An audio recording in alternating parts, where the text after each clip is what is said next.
सती के आत्मदाह से क्षुब्ध शिव जब सती का शव उठाए सहस्त्र वर्षों तक ब्रह्मांड में घूमते रहे, तब भगवान विष्णु ने सृष्टि के संतुलन हेतु सती के अंगों का सुदर्शन चक्र से विखंडन किया। जहाँ जहाँ सती के अंग गिरे वे स्थान शक्ति पीठ के नाम से प्रसिद्ध हुए और उसी की रक्षा के लिए शिव के अंश से भैरव की उत्पत्ति हुई और समय समय पर संसार के कल्याण हेतु ये शक्ति पीठ अस्तित्व में आए। आज हम पश्चिम बंगाल में स्थित कुमारी शक्ति पीठ की कथा बताएंगे। यहाँ माता का दायां स्कंध गिरा था।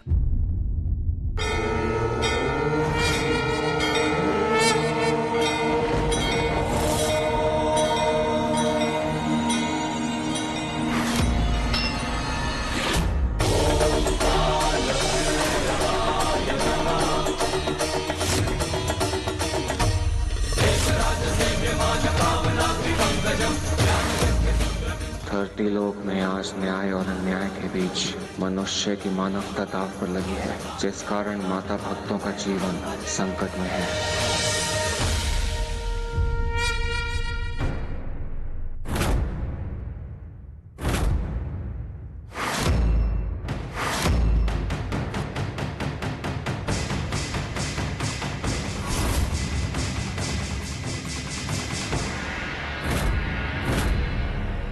मंजरी, ये सब क्या है? आज क्या यहाँ कोई उत्सव है? हाँ मंजूषा, अभी तुम और तुम्हारे पिताजी हमारे नगर में नए हैं। अब तुम इस उत्सव को देखने की आदत डाल लो। आज यहाँ अंधकूप में नेत्रों का समर्पण होगा। असुर राज मेघासुर के कहने से इस उत्सव का आयोजन हुआ है। अंधकूप में नेत्र समर्पण? मैं कुछ समझी नहीं। ये जो इस आदमी को यहाँ बांधा गया है ना, इसने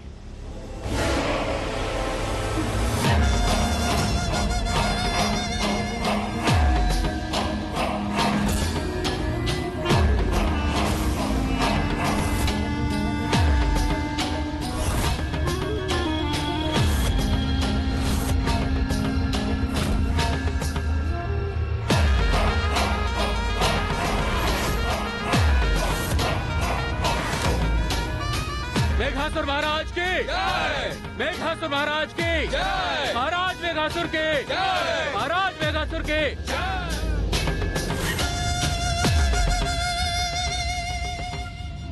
बंदी, तुम पर आरोप है कि तुमने मेरे राजवंश से कल उस अद्भुत फलों के राजा आम को चुराया है,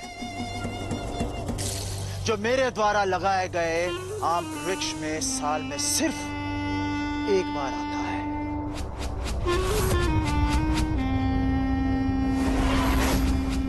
बताओ, आखिर तुमने क्यों किया है अपराध? क्षमा करें महाराज, मेरी पुत्री मृत्युशैया पर है। उसकी एक बड़ी इच्छा थी, राजवन में आम के पेड़ पर लगे उस अद्भुत आम को मृत्यु से पहले एक बार चख लेने की। उसकी इच्छा पूरी करने के लिए ही मुझसे ही ये कार्य हुआ। ये अपराध है, इसका दंड तुम्हें मिलेगा। मेरे राज्य में दंड का अर्थ है बंदी को अपनी आंखें दान करनी पड़ती है और उन्हें अंधकूप में डाल दिया जाता है।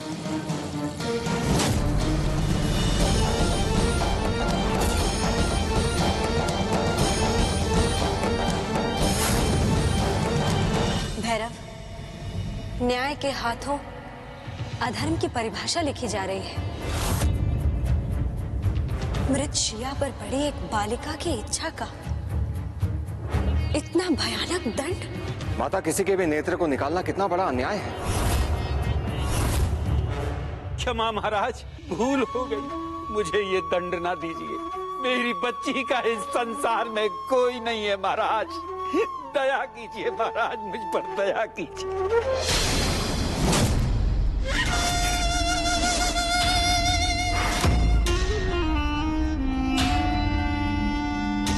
दंड को रोका नहीं जा सकता, दंड तो मिलेगा।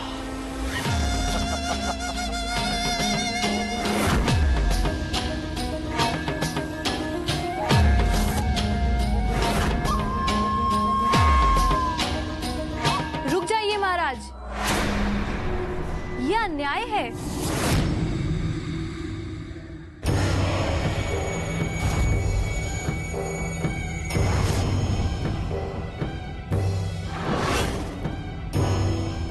पे दया कीजिए, इनको छोड़ दीजिए।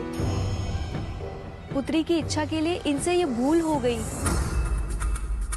ये कन्या कौन है? महाराज, ये ऋषि पुलकित की कन्या है, जिन्होंने कुछ दिनों पहले आपके राज में अपनी तपस्या के बल पर माता का शक्तिपीठ खोजा था, और अब ये आपके राज्य की प्रजा को माता की भक्ति करने के लिए प्रेरित कर रहे हैं। ठीक है कन्या, अगर इनके लिए तुम्हारे मन में इतनी ही दया माया है तो इनके स्थान पर तुम आकर अपने नेत्रदान समर्पण करो। मेरा न्याय भी हो जाएगा और तुम्हारी दया भी हो जाएगी। कन्या, बहुत सरल है बोलना, पर जब करने की बारी आती है ना, तब सब स्वयं भगवान भी सोच में पड़ जाते हैं, समझे?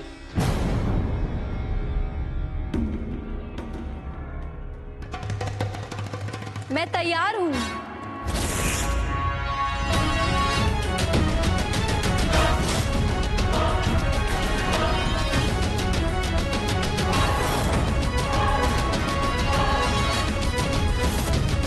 ये न्याय नहीं, अन्याय होने वाला है।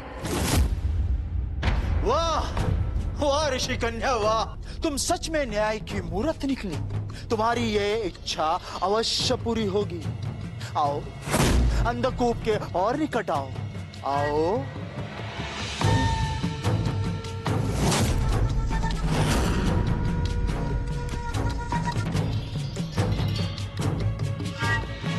माता का मंत्र जप कर कोई फायदा नहीं है। कोई माता तुम्हें यहाँ बचाने नहीं आएगी।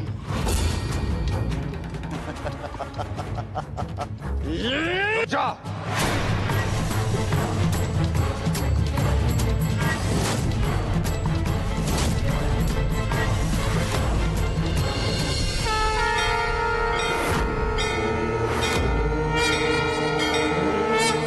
कैसा अन्याय कर रहे हैं आप?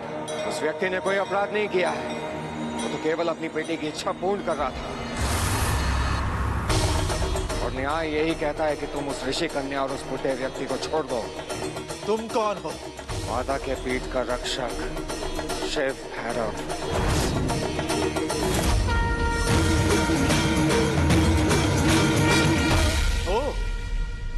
तो मेरे ही राज्य में माता के पीठ को स्थापित कर तुम ही मेरी सत्ता को चुनौती दे रहे हो। भैरव, यहां से चले जाओ। यहाँ केवल मेरा न्याय होगा, मेरी पूजा होगी। मेघासुर, पूजा करने का अधिकार भक्त का है और कोई भी उससे अपनी पूजा करवाने के लिए बाध्य नहीं कर सकता। और रही बात न्याय की, तो वो राजा को विवेक से करना चाहिए, और विवेक यही कहता है कि तुम इन दोनों को छोड़ दो। नहीं, किसी को नहीं छोड़ूंगा। इनके अपराध का इन्हें दंड मिलेगा। या तो ये ऋषि कन्या अपने नेत्र समर्पण कर दे, या फिर उस वृद्ध व्यक्ति को। यदि मेरे नेत्र दान करने से इनके नेत्र बचते हैं तो मैं तैयार हूँ।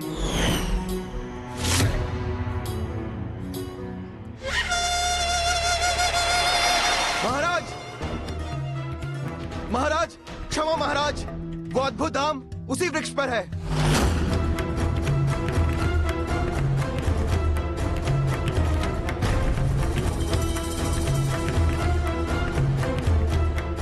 ऐसा कैसे हो सकता है? चलो मेरे साथ।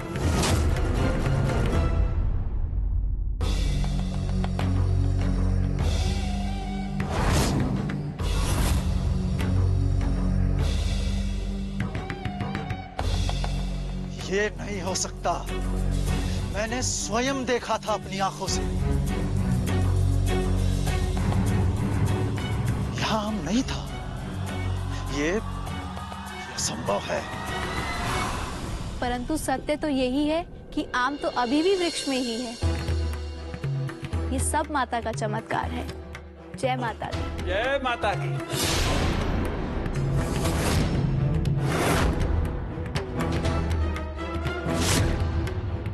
जब अपराध किया ही नहीं तो दंड कैसा? नहीं, दिया हुआ दंड वापस नहीं लिया जा सकता। ऋषि कन्या, तुम्हें तुम्हारे नेत्र देने ही होंगे। रुक जा मेघासुर।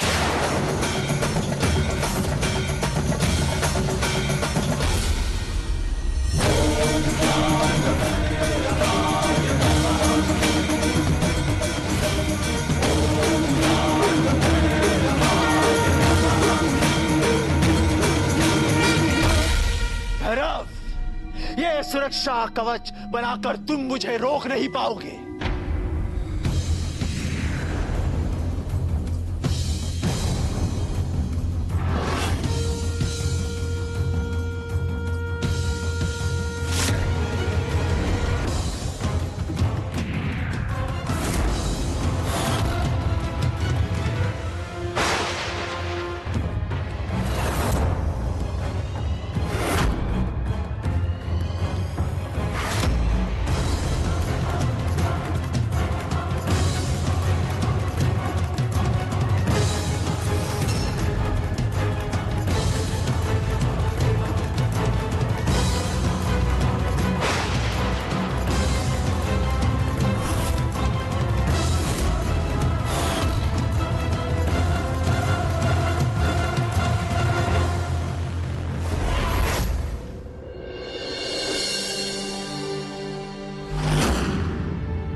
भैरव, मेरी सहायता करने के लिए आपका बहुत बहुत धन्यवाद। ऋषि कन्या, माता के भक्तों की रक्षा करना मेरा कर्तव्य है।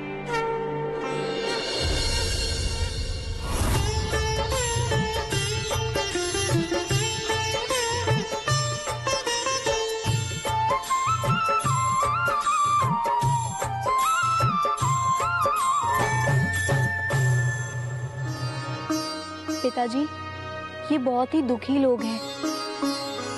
इनकी बेटी बहुत अस्वस्थ है। माता रानी के दरबार में आकर कोई दुखी नहीं रहता। माता रानी अवश्य इनके सभी दुखों को दूर करेंगी। हे माता रानी, अपनी कृपा से इनको स्वस्थ बना दीजिए और इसका तन मन भी स्वस्थ कर दीजिए।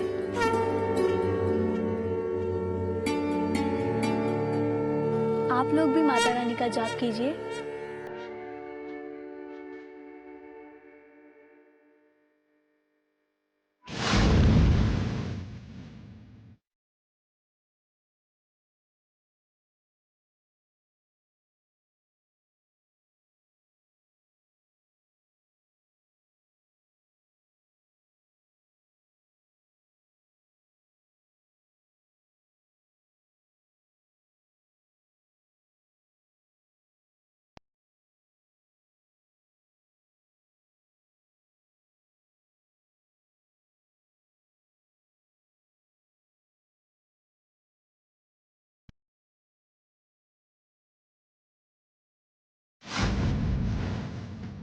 नमस्तस्यै नमस्तस्यै नमस्तस्यै नमो नमः।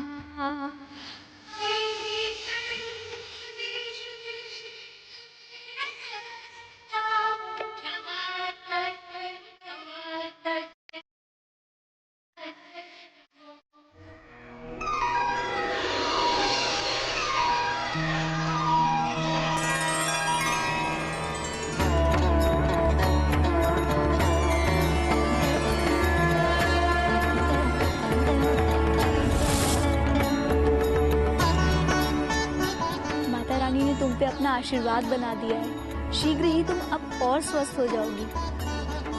कल आप हमारे आश्रम आइए। हम वहाँ बैठकर माता रानी को याद भी करेंगे और साथ ही मिलकर भोजन भी करेंगे।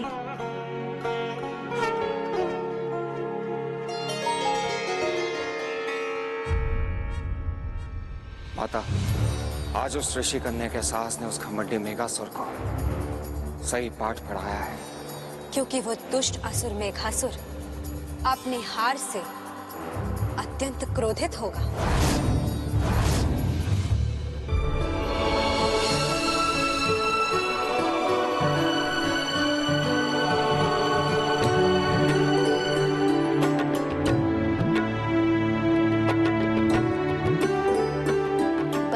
अंतिम पंगत है। इसके बाद भंडारा समाप्त। माता की कृपा से सब अच्छे से हो गया।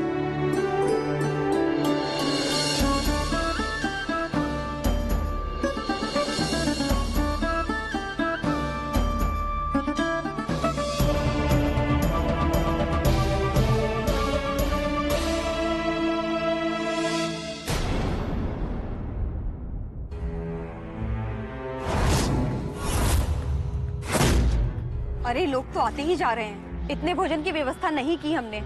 भोजन अवश्य ही कम पड़ जाएगा। अब हम क्या करें? हे माता, हमारी सहायता कीजिए। कोई भी यहाँ से बिना भोजन किए ना जाए।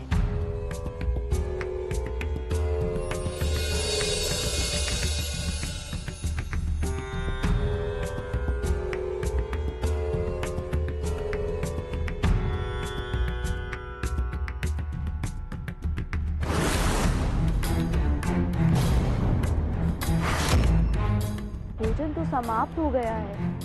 अब क्या करूं? क्या हुआ पुत्री? क्या करे पिताजी?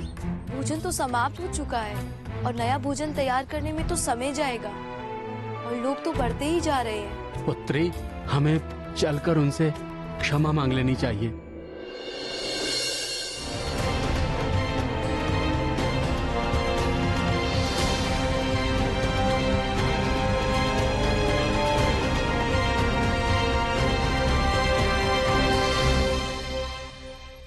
द्वार पर आए अतिथि को भूखा भेजना पाप है।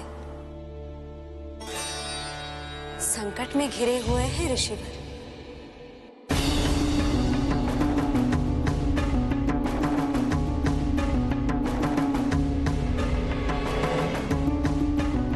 आज तो इतना भोजन करेंगे कि इनका सारा भोजन समाप्त हो जाए।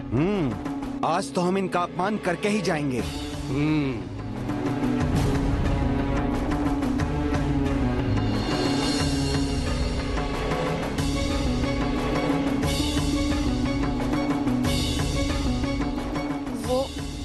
आप लोगों से कुछ कहना चाहती हूँ। भोजन तैयार है।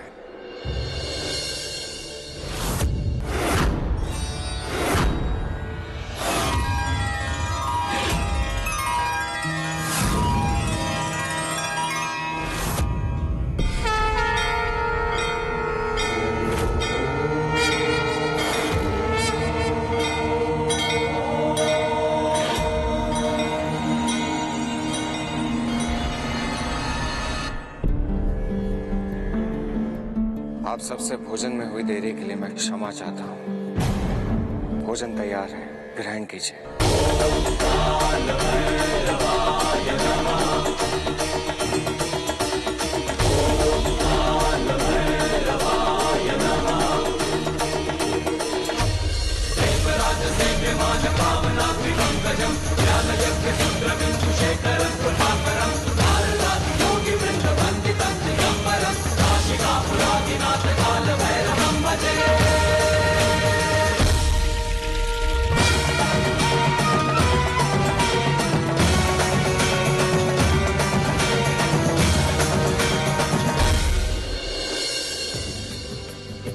हे माता, ये भोजन सबके लिए भरपेट हो जाए, कोई भी भूखा न जाए।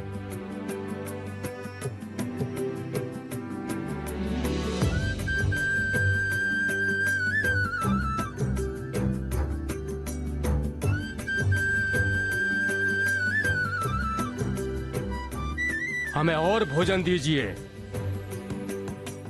मुझे भी।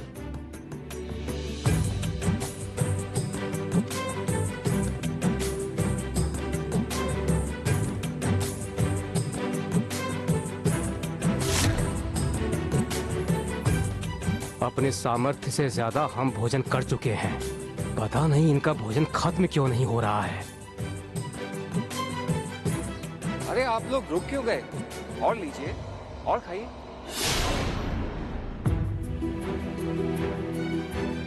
सामर्थ्य से ज्यादा खाने से पेट में पीड़ा उत्पन्न होने लगी। अब हम सबको चलना चाहिए।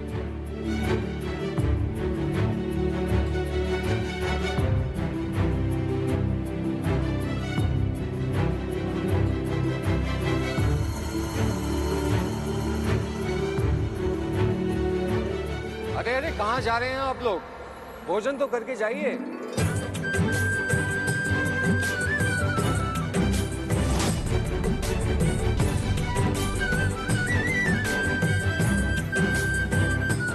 मैंने आपको पहचाना नहीं। आप? ऋषिवर, माता के कार्य में हम सबको हाथ बढ़ाना चाहिए, इसलिए मैं चला आया। आपका बहुत बहुत धन्यवाद। आपकी सहायता से ये कार्य सफल हो पाया। ऋषि कन्या, माता का कार्य था, सफल तो होना ही था।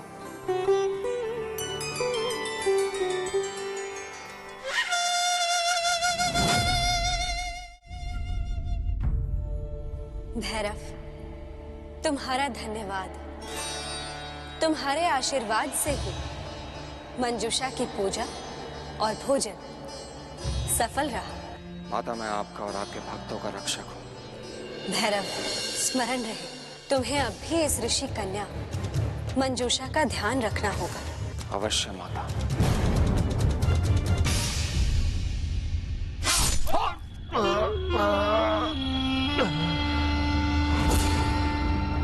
और तुम्हें जीने का कोई अधिकार नहीं है।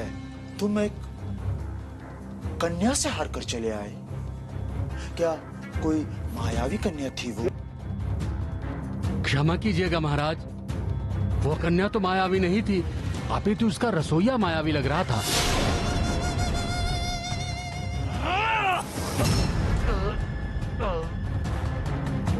हाँ हाँ महाराज, उनके पास से भोजन समाप्त ही नहीं हो रहा था। हम खाते जा रहे थे और वो खिलाते जा रहे थे महाराज।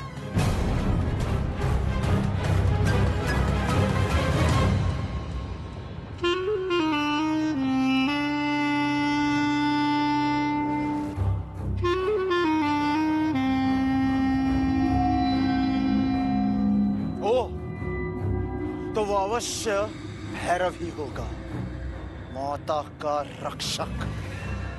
उसी ने ऋषि कन्या की सहायता की होगी।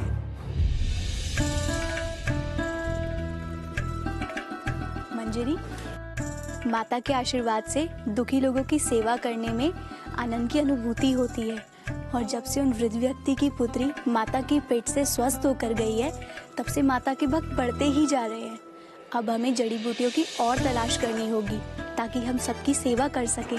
हाँ, तुम सही कह रही हो मंजूषा। तुम वहाँ देखो, मैं वहाँ जाके जड़ी बूटियाँ लेकर आती हूँ। हाँ।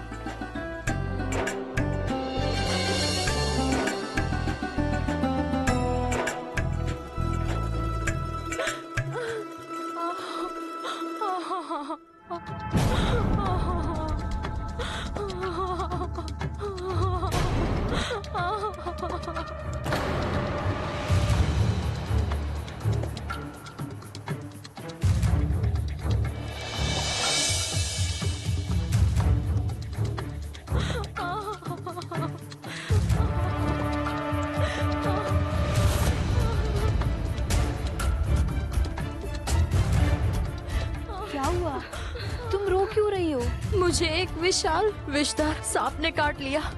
उसका सारा विष मेरे शरीर में चढ़ रहा है। तुम परेशान मत हो, मैं तुम्हारी सहायता करूंगी। लाओ, दो मुझे अपना हाथ।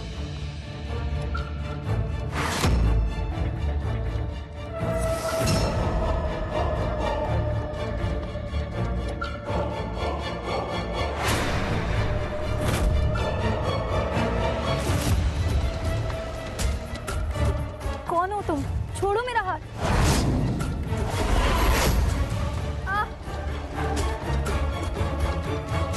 माता रक्षा कीजिए। ये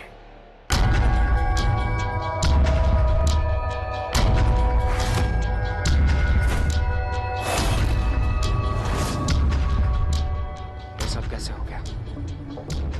घबराओ मत, तुम्हें कुछ नहीं होगा। रक्षा कीजिए माता।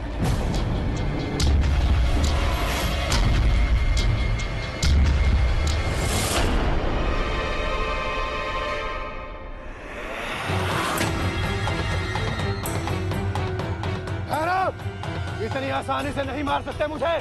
मैं सर्प लोक से आया हूँ। असुर मेघासुर मेरे मित्र हैं, उन्होंने मुझे भेजा यहाँ पर। मैंने काल विश्व उस ऋषि कन्या को डसा है और सो उसका बचना असंभव है।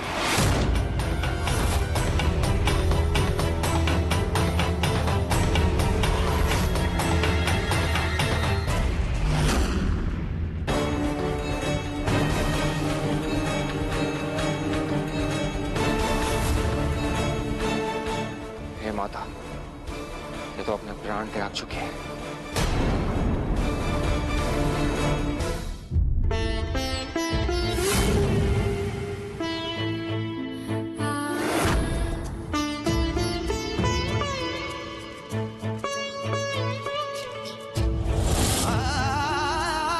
पुत्री,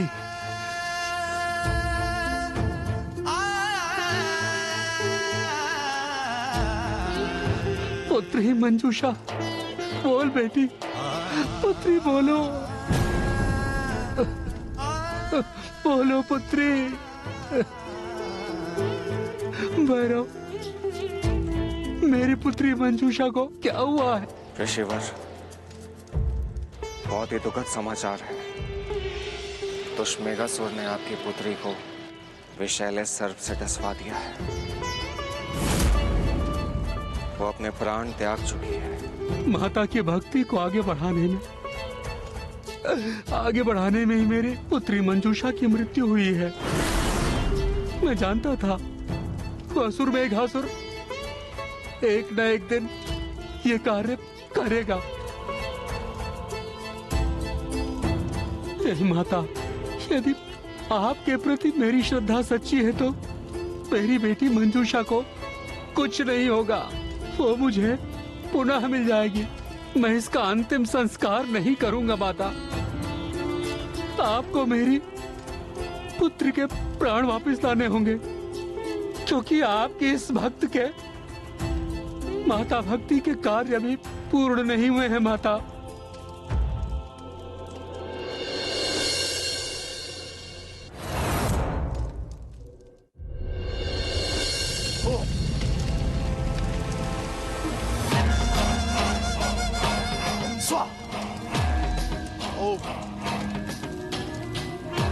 स्वाहा।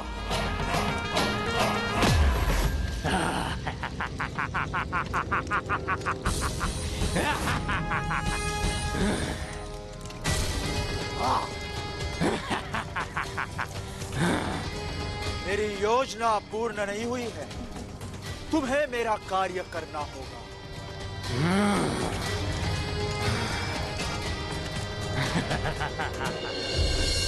भैरव, तुम्हें ऋषि कन्या मंजूषा के प्राणों को पुनः वापस लाना ही होगा। मैं अपने भक्त के साथ ऐसा अन्याय होते नहीं देख सकती। माता, इसके लिए मुझे क्या करना होगा?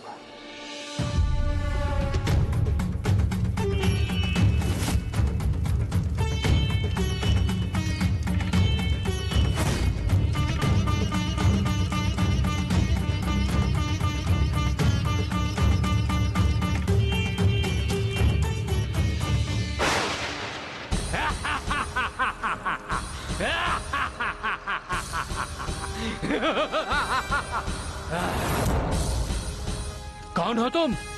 मैं असुर मेघासुर के यज्ञ से उत्पन्न असुर हिंदूक हूँ। यहाँ क्यों आए हो? मैं इस ऋषि कन्या का अंतिम संस्कार करने आया हूँ। दुष्ट, मेरी पुत्री को हाथ मत लगाना। मेरी माता इसे पुनर्जीवित करेगी। इसका अंतिम संस्कार नहीं होगा। मेरे रहते हुए ऋषि कन्या को पुनर्जीवित करना कदापि संभव नहीं है।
ये सब कैसे हुआ ऋषिवर?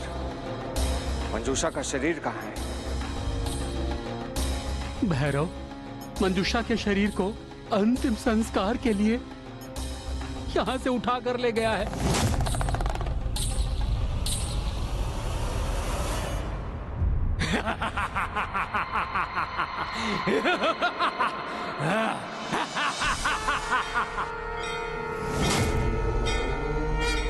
दुष्ट असुर, मेरी भलाई इसी में है कि तू तत्काल मंजूषा का शरीर मुझे वापस करता है। नहीं भैरव, ये शरीर मैं किसी को नहीं दूंगा। ये शरीर मैं असुर राज मेघासुर को दूंगा, इसके अलावा किसी को नहीं दूंगा।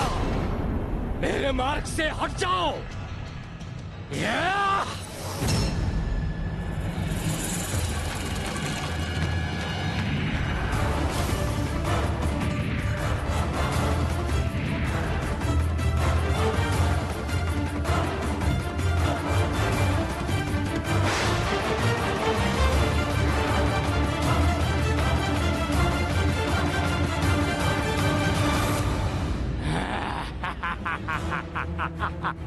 भैरव, ये शरीर तुम्हें कदापि नहीं मिल सकता।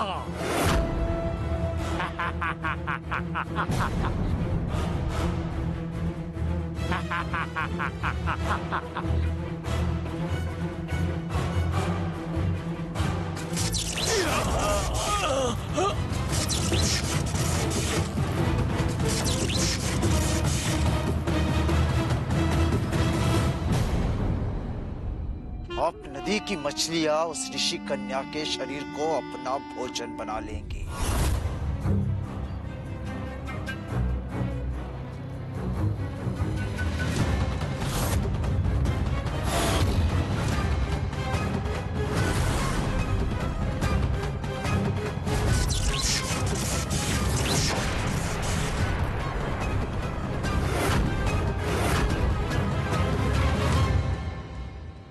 जब तक ऋषि कन्या के शव का अंतिम संस्कार नहीं कर लेता, मैं चैन से नहीं बैठूंगा। ना मैं माता को दुखी देख सकता हूं और ना ही उनके भक्तों को। इसलिए मैं मंजूषा के जीवन को बचाने के लिए एकमात्र उपाय को खोजने के लिए जा रहा हूं। यदि मैं कल प्रातः तक वापस नहीं लौटा तो ये मान लीजिएगा कि मंजूषा को पुनः जीवित नहीं किया जा सकता।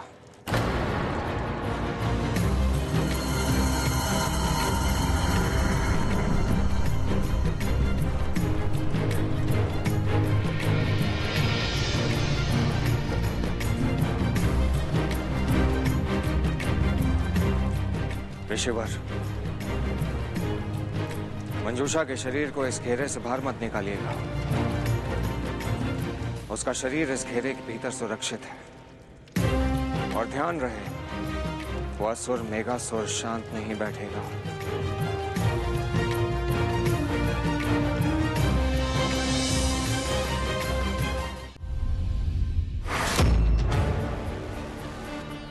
भैरव, मंजूषा के प्राण वापस लाने का केवल एक ही उपाय है।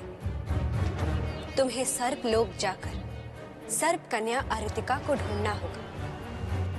यदि वो मंजूषा के शरीर से विष पान कर सारा विष वापस खींच ले तो मंजूषा के प्राण वापस आ सकते हैं। किंतु स्मरण रहे, ये कार्य कल सुबह तक हो जाना चाहिए,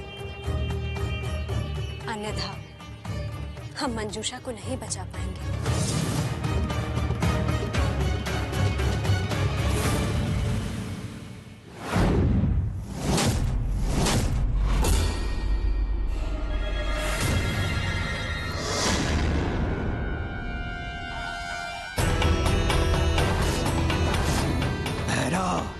मुझे देख आश्चर्य मत करो, मैं वही सर्प हूँ जिसने मंजूषा को डसा था, और मेरे होते हुए तुम कभी भी सर्प कन्या अरितिका तक नहीं पहुँच पाओगे।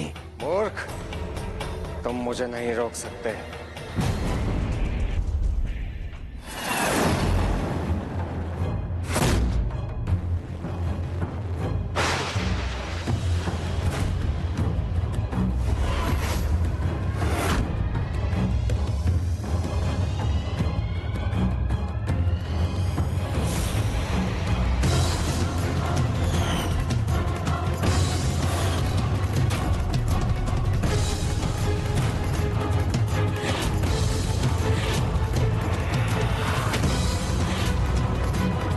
हे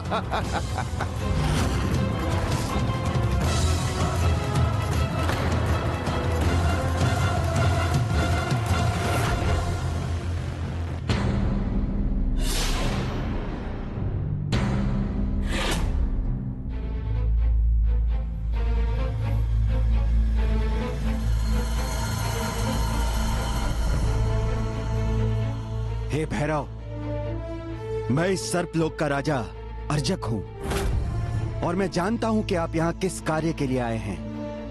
आइए मेरे साथ।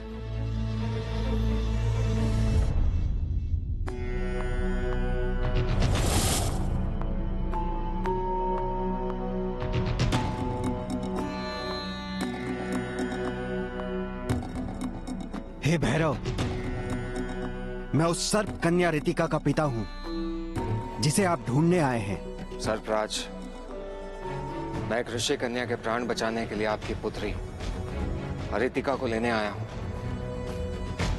कृपया मेरी सहायता कीजिए। काश रितिका आपकी सहायता कर पाती। मैं कुछ समझा नहीं। मैं आपको सब बताता हूं।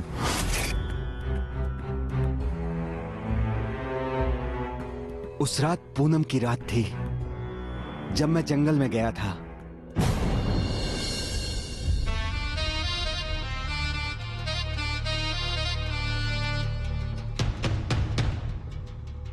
आर्तिका,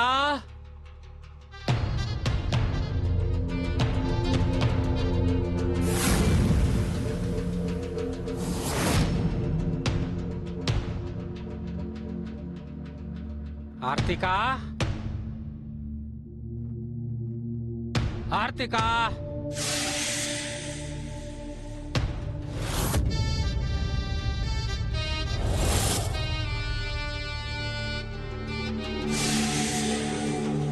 आर्तिका,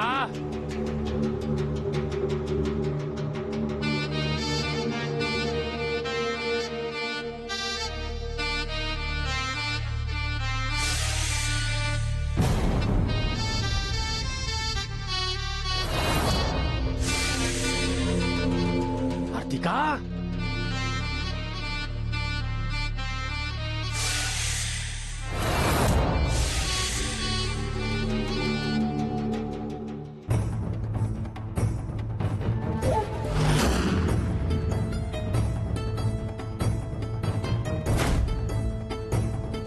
रुक जाओ।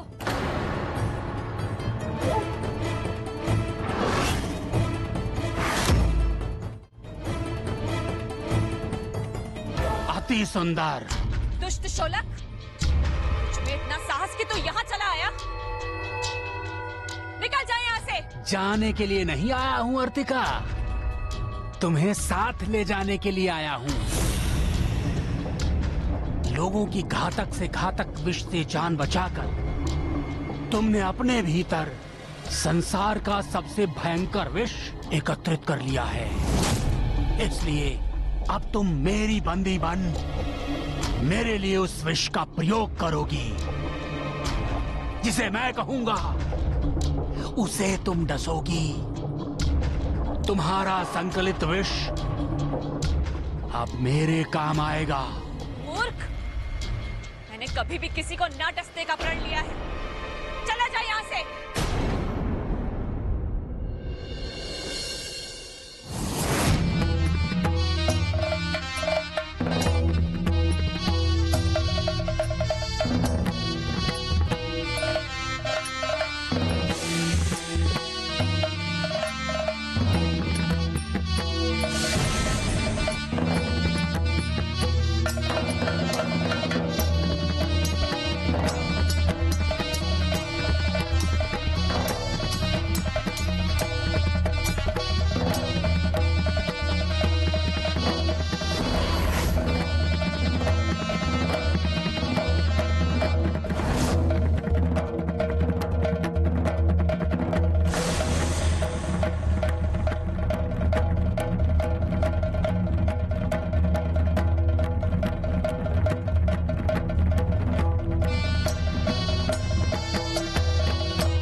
अब तुम मेरी बंदी हो।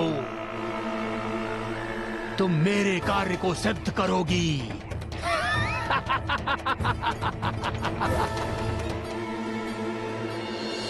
हे भैरव, मुझे आभास होता है कि मेरी पुत्री अरितिका अब इस संसार में नहीं है। उस दुष्ट श्लोक ने उसे मारकर अपनी कोई साधना पूरी की होगी।